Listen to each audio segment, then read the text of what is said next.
Hello दोस्तों। तो आज की इस वीडियो में कवर होने जा रहा है आपका टॉपिक एज ऑफ चौसर। इस टॉपिक को मैंने इसलिए कवर करने का सोचा है क्योंकि एसकेएमयू के बहुत सारे बच्चों का सिलेबस जो है वो कंप्लीट नहीं हो पाया है। इस वजह से तो मैं आज लेके आई हूँ आप लोगों के लिए full notes age of Chaucer का। तो इसी तरह हर यूनिट का आपको नोट्स मिलता रहेगा। इस चैनल को सब्सक्राइब कर दोगे अगर, तो आप लोगों के फोन में नोटिफिकेशन आ जाएगा। हर एक यूनिट का आप लोगों को नोट्स मिल जाएगा, लाइक एज ऑफ चौसर, फिर रेनेसा, ऐसे करके बहुत सारे जो टॉपिक्स हैं मैं इस चैनल पे सब कुछ कवर कराऊंगी। ये चैनल खास करके एसकेएमयू के बच्चों के लिए है, ठीक है।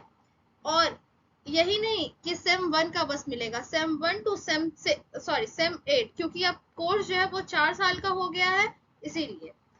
और गाइस, एज ऑफ चौसर ये एक ऐसा टॉपिक है जो बहुत सारी यूनिवर्सिटीज में है। तो जरूरी नहीं कि ये वीडियो सिर्फ एसकेएमयू के बच्चों के लिए, ये वीडियो उन बच्चों के लिए भी है जो अदर यूनिवर्सिटीज में पढ़ रहे हैं और जिनको नोट्स की जरूरत है।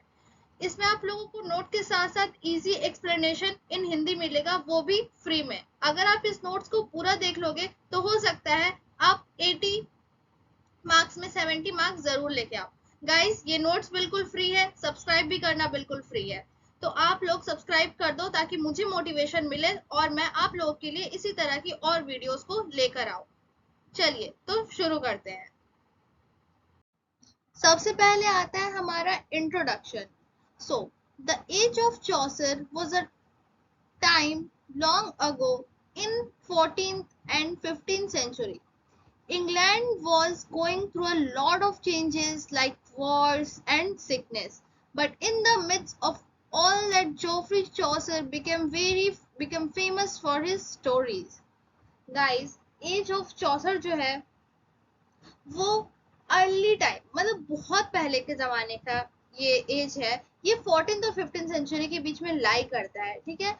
उस टाइम पे इंग्लैंड बहुत ही ज्यादा चेंजेस से गुजर रहा था। जैसे कि वहां वॉर्स हो रही थी। वॉर्स में कौन सी वॉर हो रही थी? 100 years वॉर, है ना। इस वॉर का टाइम पीरियड क्या है? अगर जिसको जिसको पता है तो कमेंट बॉक्स में जरूर कमेंट करना, ठीक है। और तब तक के लिए मैं यहाँ लिख देती हूँ, इस वॉर का टाइम पीरियड है 1337 टू 1453, ठीक है। गाइज, इस पे ना लिखना थोड़ा सा मुश्किल है, पर कोई बात नहीं, मैंने ये लिख दिया, आप लोग अंडरस्टैंड कर लेना। 1337 टू 1453 ये 100 years वॉर का टाइम पीरियड है। और इस टाइम पे सिकनेस फैली हुई थी, बीमारी। कौन सी बीमारी थी वो? आप लोग कमेंट करना, पर मैं अभी आप लोगों को बता देती हूँ। वो बीमारी थी the great plague of London, ठीक है। और इस टाइम पे जो चौसर था वो बहुत ही बड़ा राइटर था जो उभर के आया। उसने इंग्लिश लैंग्वेज को एक नई पहचान दी। उसने इंग्लिश लैंग्वेज को इस तरह से निखारा कि उसका जो वर्क है द कैंटरबरी टेल्स, वो आज भी हम लोग जानते हैं। आप लोग के कॉलेज में प्रोफेसर्स ने जरूर इसके बारे में बताया होगा कि कैंटरबरी टेल्स चौसर का एक बहुत ही महान वर्क है, जिसकी वजह से चौसर बहुत फेमस है। और चौसर को हम लोग किस नाम से जानते हैं? The father of English literature, right, या फादर ऑफ इंग्लिश पोएट्री, क्योंकि इसने बहुत बड़ा योगदान दिया है। और जैसा कि मेरे थंबनेल पे एक पिक्चर लगी हुई थी, तो वो भी चौसर की थी, ठीक है। चलिए, इंट्रोडक्शन का बात यहाँ पे होता है खत्म। और ये जो सारे लाइंस है आप लोग या तो स्क्रीनशॉट ले लो या फिर इसको नोट डाउन कर लो। Next, events of the age of Chaucer. So आप लोग अपने कॉपी में जरूर लिखना कि इवेंट्स क्या क्या हुए थे उस टाइम पे। During Chaucer's time there was a big war called the 100 years war with France. People also got sick a lot because of something called the Black Death, which caused a lot of trouble, and there was a big rebellion by regular folks called the Peasants' Revolt. देखो guys, उस time पे events क्या क्या हुआ था। तो पहला event ये हो गया 100 years वॉर। किसके साथ हुआ था? फ्रांस से। फ्रांस और किस में हुआ था? फ्रांस और इंग्लैंड में। ठीक है। पीपल जो थे वो बीमार पड़ रहे थे, क्यों? मैंने आपको बताया ना, ग्रेट प्लेग, उसको ब्लैक डेथ भी बोलते हैं। ये माउस की वजह से हुआ था, चूहे की वजह से, which cause a lot of trouble, जिसकी वजह से बहुत ही ज्यादा परेशानी आई थी। And there was a big rebellion by regular folks called the peasants revolt. और बहुत ही बड़ा रिबेलियन भी हुआ था अपने ही देश के अंदर, पीजेंट रिवॉल्ट। यहाँ पे मैं अपने देश के बारे में वो बात कर रही हूँ, यानी कि इंडिया नहीं, मैं यहाँ पे इंग्लैंड की बात कर रही हूँ, ठीक है।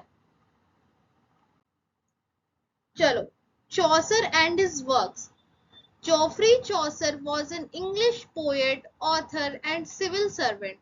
He is known as the father of English literature, जैसा कि मैंने आप लोगों को पहले बताया, and is famous for his work The Canterbury Tales. और वो किस चीज के लिए फेमस है? कैंटरबरी टेल्स के लिए। गाइस, अगर STMU में हो तो याद रखना, वहां पे आप लोगों को MCQs पूछते हैं, राइट? या शायद पैटर्न अभी चेंज हुआ है तो वन वर्ड भी पूछ सकते हैं, मुझे अच्छे से पता नहीं है, बट ये जो है ये बहुत इंपॉर्टेंट वर्क है, आप लोग को MCQs में आ सकता है। ये कैंटरबरी टेल्स किसका लिखा हुआ है, ठीक है। और यहाँ पे मेजर वर्क्स हो गए, the book of the duchess, the house of fame, Anelida and Arcite, parliament of fowls, ये इंपॉर्टेंट है। मैं आप लोगों को बता देती हूँ इसमें से इंपॉर्टेंट कौन कौन सा है। ये parliament of fowls, the book of duchess, the house of fame, Troilus and Criseyde, the legend of good women और कैंटरबरी टेल्स। ये और ये उतना कुछ खास ज्यादा इंपॉर्टेंट नहीं है, एग्जाम में पूछते नहीं है। जो जो चीज मैंने बताया कि वो इंपॉर्टेंट है, मतलब वो इंपॉर्टेंट है। आप लोगों को मेजर वर्क्स करके ये सारा अपने कॉपी में नोट कर लेना है या फिर स्क्रीनशॉट ले लेना है, जैसे मैंने पहले कहा।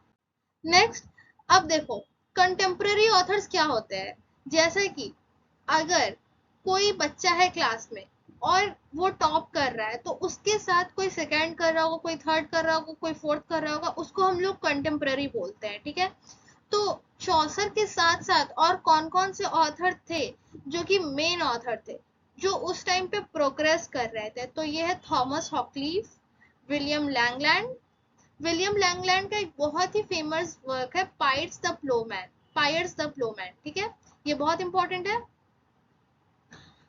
फिर है आपका John Wycliffe, John Mandeville, John Gower, ठीक है। ये सारे कंटेम्प्रेरीज है चौसर के, इसको नोट डाउन कर लेना।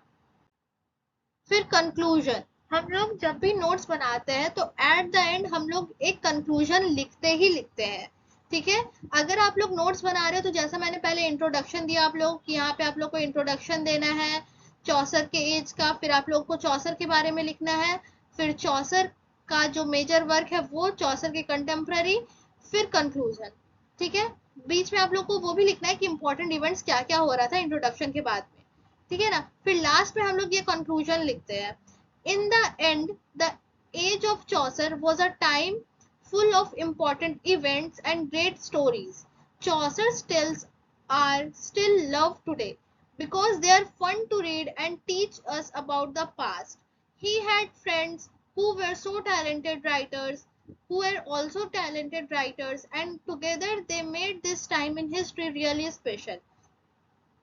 So guys, कंक्लूजन में हम लोग को लिखना होता है कि हम लोगों ने पूरा क्या समझा। तो यहाँ पे मैंने एक छोटा सा कंक्लूजन लिख दिया, आप लोग चाहो तो डिट्टो इसको छाप सकते हो, नहीं तो आप लोग खुद से भी बना के लिख सकते हो। मेरा कहना ये है कि मैंने जो आप लोग को अभी पैटर्न बताया है उसी पैटर्न पे नोट्स बनाओ। ये नोट्स मेरे खुद के लिखे हुए हैं, ठीक है। तो आप लोग इसको फॉलो करो, आप लोगों को अच्छे मार्क्स खुद आएंगे। मैंने भी ग्रेजुएशन कर रखा है और मैं इसी तरह से लिखती थी और मुझे अच्छे खासे मार्क्स मिलते थे, ठीक है। आप लोगों को किन चीजों का ध्यान रखना है, जैसा कि आप लोग का पहला सेमेस्टर का भी एग्जाम होने वाला है, तो आप लोगों को इन बातों का ध्यान रखना है कि आप लोग जो भी कॉपी लिखो उसको साफ लिखो, उसको साफ सुथरा एकदम लिखो, राइटिंग अच्छी होनी चाहिए, प्लस 4 पेजेस लिखो ही लिखो, क्योंकि बहुत इंपॉर्टेंट है। अगर आप लोग चौसर के बारे में लिख रहे हो तो बीच में उसका कोई कोटेशन जरूर ऐड करो, मैं आने वाली वीडियोस में जरूर बताऊंगी। और अगर आप लोगों को ये वीडियो पसंद आ रही होगी तो लाइक करना, सब्सक्राइब करना, शेयर करना, और इसी तरह चाहते हो कि मैं आप लोगों का STMU का होल सिलेबस को कंप्लीट करा दूं तो जल्दी जल्दी सब्सक्राइब करो और कमेंट में बताओ, क्योंकि जब तक आप लोग सब्सक्राइब नहीं करोगे तब तक मुझे पता भी नहीं चलेगा कि आप लोगों को पसंद आ रही है वीडियो कि नहीं आ रही है। तो जल्दी से सब्सक्राइब कर दो। चलिए नेक्स्ट वीडियो में मिलते हैं। Thank you so much, bye bye.